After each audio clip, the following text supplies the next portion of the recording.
Hello friends, welcome to my channel stories in Hindi. आज हम लोग जिम कॉर्बेट की बुक द ओमनीबस से द चौगर टाइगर्स की कहानी सुनने वाले हैं। तो चलिए सुनते हैं अब द चौगर टाइगर्स की कहानी। जिम कॉर्बेट कहते हैं कि उनके सामने की दीवार पर एक ईस्टर्न कुमाऊं का यानी पूर्वी कुमाऊं का एक मैप टंगा हुआ था। उस पर बहुत सारे क्रॉस के निशान बने हुए थे। हर एक क्रॉस के निशान के नीचे एक डेट लिखी हुई थी। इन क्रॉस के निशानों का मतलब ये था कि वो उस एरिया को दिखा रहा था जहां पर आदमखोर ने इंसानों का शिकार किया था, और डेट भी वहां पर ये बताती थी कि उस आदमखोर ने कहां पर कौन सी तारीख को इंसान का शिकार किया था। चौगढ़ के आदमखोरों ने जिन इंसानों को अपना शिकार बनाया था उनकी संख्या वहां पर लिखी हुई थी। उस नक्शे में कुछ 64 क्रॉस के निशान बने हुए थे। जिम कॉर्बेट कहते हैं कि वहां पर जो भी संख्या लिखी हुई थी वो ये तो नहीं कह सकते कि वो सही थी, क्योंकि वो नक्शा उन्होंने 2 साल तक खुद ही बनाया था। उस दौरान कितने लोगों की मौत हुई ये खबर उन तक पूरी तरह से नहीं पहुंची हुई थी। जिम कॉर्बेट कहते हैं कि उनके पास जो भी नंबर आए थे वो नंबर्स वहां पर क्रॉस के निशान में लगाए गए थे, पर उस दौरान जितनी भी मौतें हुई उन सब की खबर उन तक नहीं पहुंची थी। उसका कारण ये था कि अगर जो भी इंसान पर उस आदमखोर ने आक्रमण यानी हमला किया होगा और जिनकी मौत कुछ समय बाद हुई होगी, उनका जो रिकॉर्ड है वो वहां पर क्रॉस के निशान में नहीं लगाया गया था। पहला क्रॉस का निशान 15 दिसंबर 1925 का था, और जो लास्ट वाला क्रॉस का निशान था वो 21 मार्च 1930 के लिए था। नॉर्थ से लेके साउथ तक का जो डिस्टेंस था, जहां पर सबसे ज्यादा उन आदमखोरों ने अपने वारदात की थी और जहां पर सबसे ज्यादा क्रॉस के निशान लगे हुए थे, वो डिस्टेंस कुछ 50 मील का था। और वेस्ट से लेके ईस्ट तक के बीच का जो डिस्टेंस था, जहां पर कम वारदात हुई थी, उसका फासला 30 मील का था। 1,500 स्क्वायर मीटर का जो एरिया था वो सर्दियों में बर्फ से पूरी तरह से ढका रहता था, और गर्मियों में उसी वैली में झुलसाने वाली गर्मी पड़ती थी। उस एरिया में चौगढ़ के टाइगर ने अपना पूरा आतंक बनाकर रखा हुआ था। यहाँ पर कई गांव ऐसे थे जिनकी आबादी 100 थी या फिर उससे थोड़ी ज्यादा। कहीं पर तो कुछ ही परिवारों की बसावट थी, यानी कुछ ही लोग वहां पर रहते थे। कई पगडंडियां थी जो अनेक गांवों को एक दूसरे से जोड़ती थी। उन रास्तों में से कुछ तो घने जंगलों से होकर गुजरते थे। जब कभी वो आदमखोर किसी जगह पर एकदम एक्टिव होकर खतरनाक बन जाता था, तभी सब गांव वाले एक दूसरे को चेतावनी देने के लिए किसी ऊंची पहाड़ी या फिर छत पर जाकर कू की आवाज करते थे, और जब दूसरे गांव से वही आवाज उनको वापस जवाब के रूप में मिलती थी, तो वो न्यूज उन लोगों को चिल्लाकर दे दी जाती थी कि आदमखोर किस एरिया में एक्टिव है और उन लोगों को अब आगे कितना संभल कर रहना है। इस तरह से बहुत कम समय में वो लोग उस आदमखोर की एक्टिविटी की चेतावनी सब गांवों को पहुंचा देते थे। फरवरी 1929 में जिला कमेटी की एक मीटिंग आयोजित हुई थी। उसमें उस आदमखोर को मारने की जिम्मेदारी जिम कॉर्बेट को दी थी। उस समय वहां पर कुमाऊं में 3 टाइगर थे। जो चौगढ़ वाले टाइगर थे जिसने सबसे ज्यादा इंसानों को मारा था, तब उन्होंने सबसे पहले उसी की ही खोज करने का निर्णय किया था। सरकार ने उनको जो मैप दिया था जिसमें क्रॉस के निशान और डेट लिखी हुई थी, उसके ऊपर से उनको ये तो नॉलेज मिला कि काला आगर थार की जो माउंटेन रेंज थी, उसके नॉर्थ से लेकर ईस्ट में वो आदमखोर सबसे ज्यादा एक्टिव है। वो माउंटेन रेंज लंबाई में लगभग 40 मील की थी और ऊंचाई में 8,500 फीट की थी, और वहां का जो शिखर था जो घने जंगलों से घिरा हुआ था। जंगल में एक सड़क थी जो पर्वतों के नॉर्थ की ओर से जा रही थी, जो कुछ जगह पर घने जंगलों से होकर कई मीलों तक जा रही थी। वो जंगल शाहबलूत के पेड़ यानी ओक के पेड़ और सदाबहार झाड़ियों से भरा हुआ था। वहां पर लंबी सड़क जंगल को और खेतों को एक दूसरे के बीच से डिवाइड कर रही थी। एक जगह जाकर वो सड़क घुमावदार हो जाती है। उसी घुमावदार पर एक काला अगर बंगलो बना हुआ था। यही बंगलो पर जिम कॉर्बेट को जाना था। 4 दिन चलने के बाद एक 400 फीट की ऊंची चढ़ाई करके जिम कॉर्बेट अप्रैल 1927 की शाम को उस काला अगर बंगलो पर पहुंच जाते हैं। उस एरिया में उस आदमखोर ने अपना लास्ट शिकार एक 22 साल के एक लड़के का किया था। वो अपने जानवरों को चराने के लिए जंगल में गया हुआ था। जिम कॉर्बेट सुबह का नाश्ता कर रहे थे। तभी उस लड़के की दादी उनसे मिलने वहां पर आ जाती है। उस लड़के की दादी ने उनको ये बताया कि आदमखोर ने बिना किसी कारण उसके संसार को उजाड़ दिया था।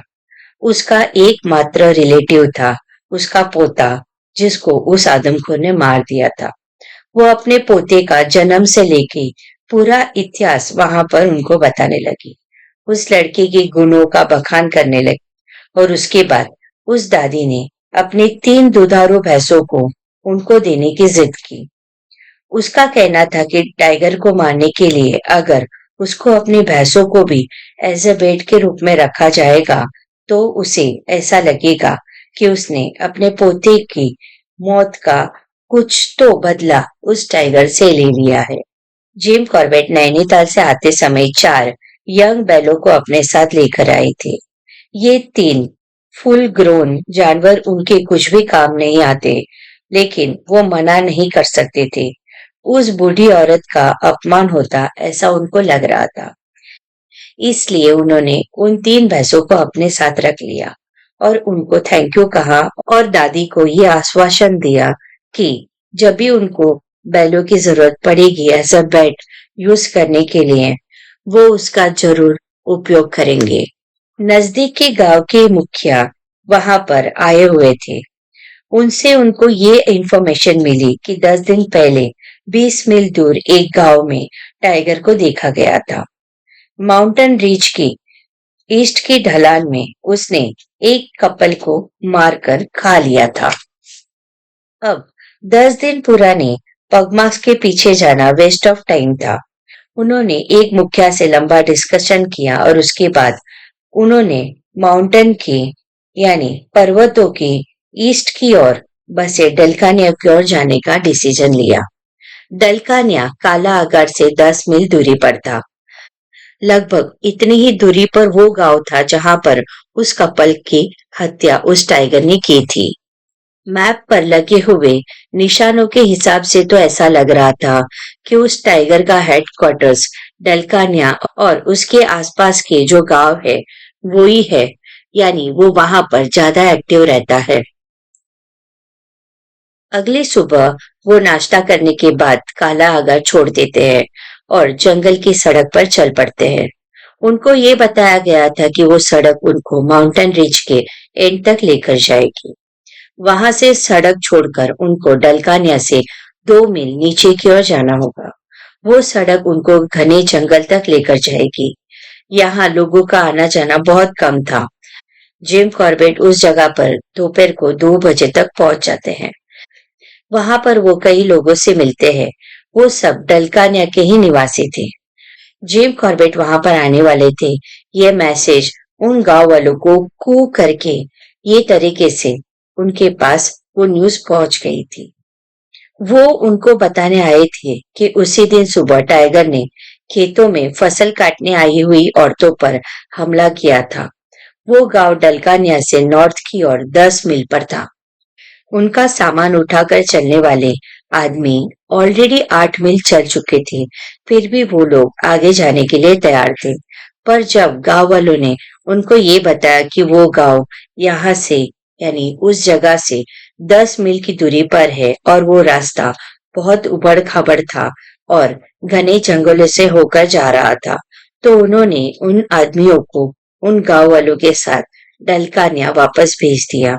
जिम कॉर्बेट फिर अकेले ही उन औरतों के परिवार को मिलने का डिसीजन ले लेते हैं। उनका जो नौकर था वो उनके लिए तुरंत खाना बनाने में जुट जाता है। 3 बजे तक वो पेट भरकर खाना खाते हैं और फिर 10 मील के रास्ते पर निकल पड़ते हैं। कंडीशन उनके फेवर में नहीं थी। जो 10 मील का रास्ता था, जिसको तय करने में उनको 2.5 घंटा लगता, पर यहाँ पर रास्ता अनफेवरेबल था, यानी रास्ता बहुत खराब था।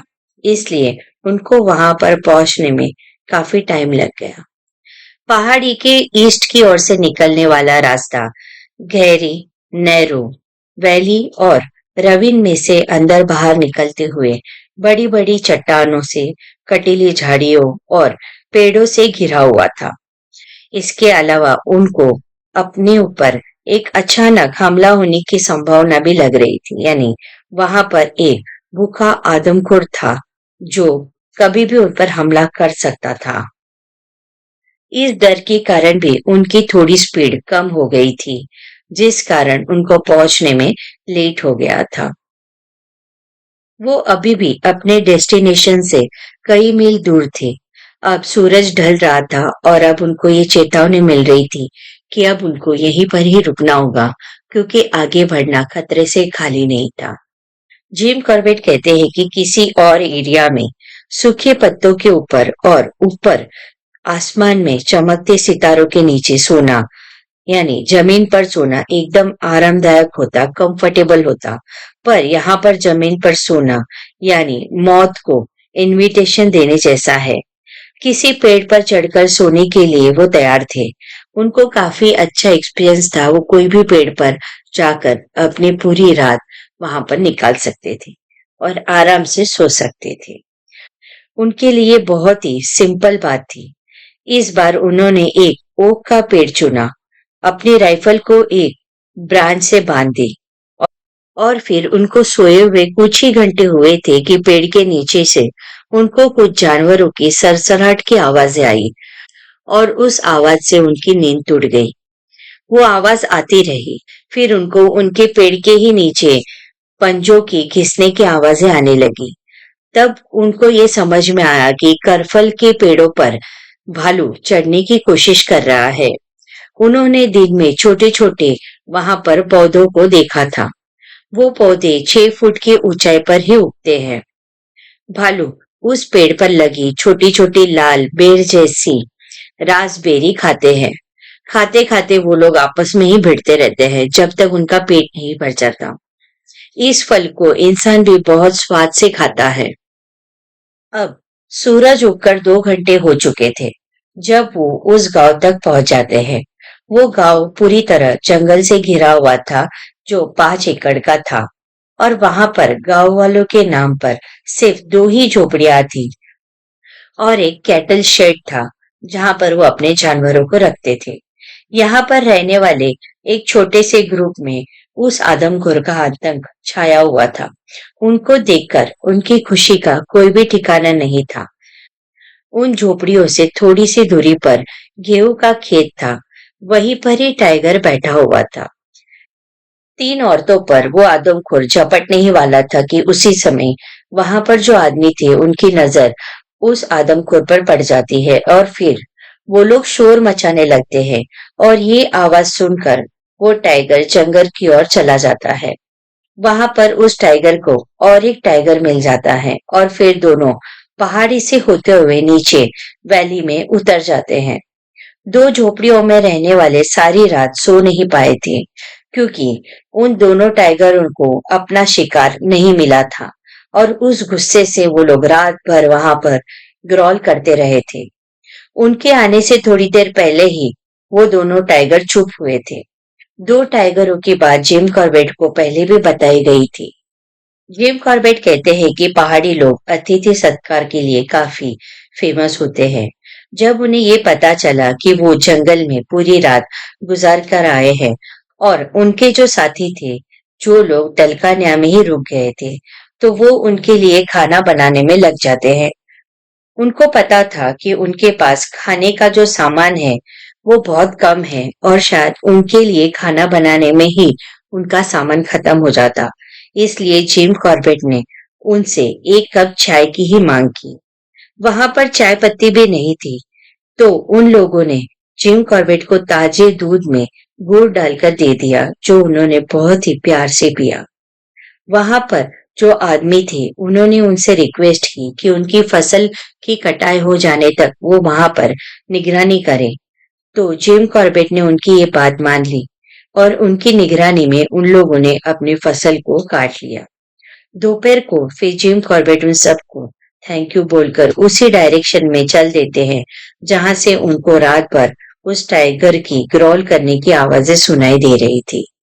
लद्या घाटी, नंदौर और पूर्वी गोला, इन तीन नदियों का जो विभाजन स्थल था, वहां से जो शुरू होकर दक्षिण पश्चिम यानी साउथ टू वेस्ट की ओर 20 मील तक जो घने जंगलों में फैली हुई थी, वहां पर पगडंडी पर चलना बहुत मुश्किल था।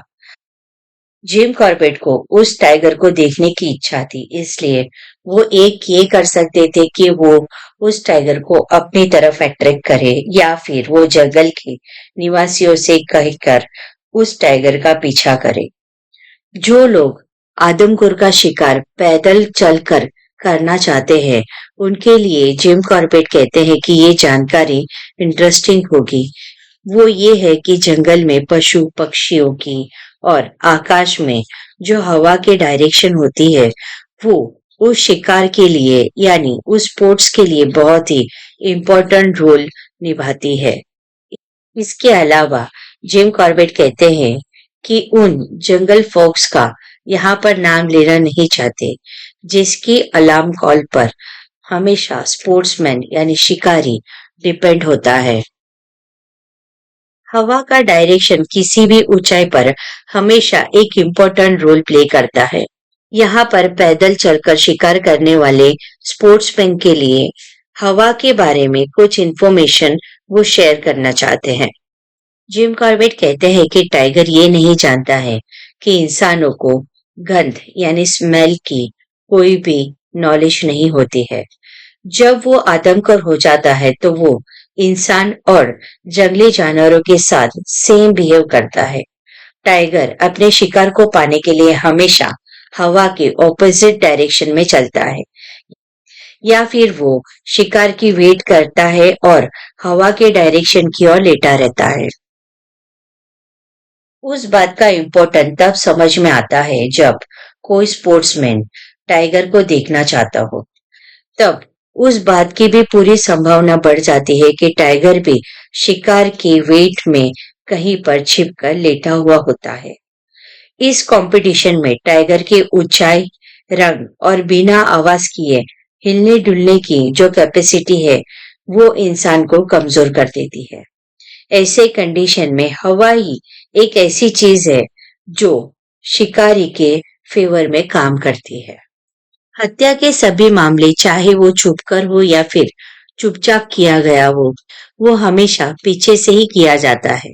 ये जान लेने के बाद भी अगर कोई शिकारी घने जंगल में जाता है तो वो सुसाइड करने जैसा ही होगा, जबकि वो ये जानता है कि टाइगर जंगल में ही है।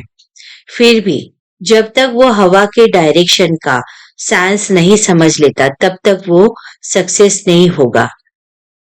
मान लीजिए किसी शिकारी को जमीन की प्रकृति के कारण हवा के डायरेक्शन में आगे बढ़ना हो तो खतरा उसके पीछे से होगा। ऐसी कंडीशन में वो कुछ भी नहीं कर सकेगा। अगर वो बार बार हवा के रुख के साथ अपनी कंडीशन को भी बदलता रहेगा तो खतरे को वो दाएं या बाएं से टाल सकेगा। यानी आप जब हवा की डायरेक्शन आपकी ओर से पीछे की साइड जा रही हो तो खतरा पीछे से होता है। पीछे की साइड से हवा आपके डायरेक्शन में आ रही हो तो कभी भी टाइगर पीछे की ओर से आप पर हमला नहीं करेगा। जिम कॉर्बेट कहते हैं कि लिखे हुए वर्ड्स में ये जो प्लान है वो बहुत अट्रैक्टिव ना लगे, पर ये जंगल में जरूर काम करता है। यानी अगर आप हवा का डायरेक्शन प्रॉपरली जान लो तो आप हवा के डायरेक्शन से होने वाले हमले को भी आप टाल सकते हो। जिम कॉर्बेट कहते हैं कि जब आप घने जंगल में जाते हो जहां पर कोई भूखा आदमखोर शिकार की तलाश में छुपकर बैठा हो, उस समय हवा के ऑपोजिट डायरेक्शन में वापस मुड़कर जाना ही बेहतर और सेफ ऑप्शन इससे कुछ और हो ही नहीं सकता। शाम तक वो वैली के ऊपर की छोर तक पहुंच जाते हैं। अब तक उन्होंने ना तो किसी टाइगरों को देखा था और ना ही किसी भी बर्ड या किसी भी जानवर की अलार्म कॉल से उनके प्रेजेंस का उनको पता चला था। वैली के नॉर्थ की ओर दूर दूर तक जहां तक उनकी नजर जा रही थी वहां पर उनको सिर्फ एक कैटल शेड ही दिखाई दिया। इसके अलावा वहां पर और कोई भी गांव उनको नहीं दिखाई दे रहा था। तो फ्रेंड्स, ये कहानी यहीं पर ही खत्म करते हैं। अब अगली कहानी हम लोग नेक्स्ट वीडियो में सुनेंगे। आप लोगों को ये स्टोरी पसंद आई हो तो मेरे चैनल को सब्सक्राइब जरूर करिएगा। तो चलिए, तब तक अपना ख्याल रखिए, खुश रहिए, मिलेंगे नेक्स्ट वीडियो में।